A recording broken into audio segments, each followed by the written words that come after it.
Agartala sports journalist club versus যুব বিষয়ক ক্রীড়া দপ্তর ফ্রেন্ডলি ফুটবল ম্যাচ আমরা 22 তারিখ সকাল 8টায় উমাকান্ত মিনি স্টেডিয়াম গ্রাউন্ডে স্টোটার গ্রাউন্ডে আমরা একটা ফ্রেন্ডলি ম্যাচ খেলব।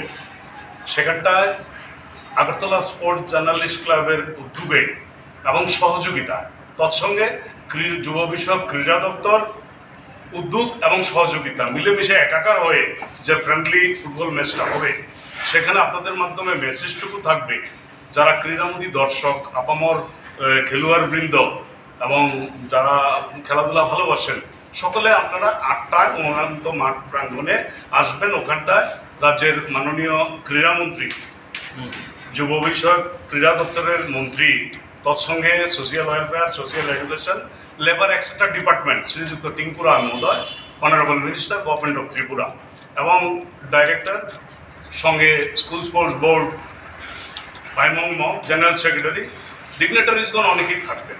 তো মেসেজটুকু খেলা হবে, খেলাটা যেন অন্যান্য বছরের ন্যায়, যেটা আমরা বিগত দিনও সাংবাদিক বন্ধুদের সঙ্গে আমরা মিলেমিশে একাকার হয়ে বিভিন্ন ইভেন্টের সহযোগিতার হাত বাড়িয়েছি এবং বিভিন্ন ইভেন্ট করেছি, কিন্তু ওনারা যারা এখানে প্রেসিডেন্ট, ভাইস প্রেসিডেন্ট এবং সেক্রেটারি উপস্থিত আছেন, ওনাদের যে কর্মসূচি বর্ষব্যাপী 1 বছরের মধ্যে ওনারা কি করেছেন তার একটা রূপরেখা তুলে ধরেছেন।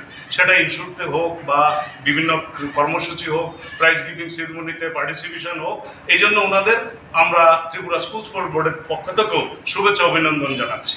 ওনারা এখানে একটা উল্লেখযোগ্য বিষয়, ওনারা যখন সহযোগিতা এবং উদ্যোগ, দুটো বিষয় একাকার হয়ে উদ্যোগ নেওয়াটা এবং সহযোগিতা করাটা, এটা মেলবন্ধন।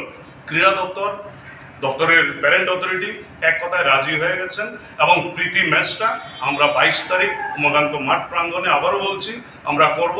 আপনাদের মাধ্যমে বার্তা থাকবে, সকলের উপস্থিতি একান্তভাবে আমরা কামনা করছি। পরিশেষে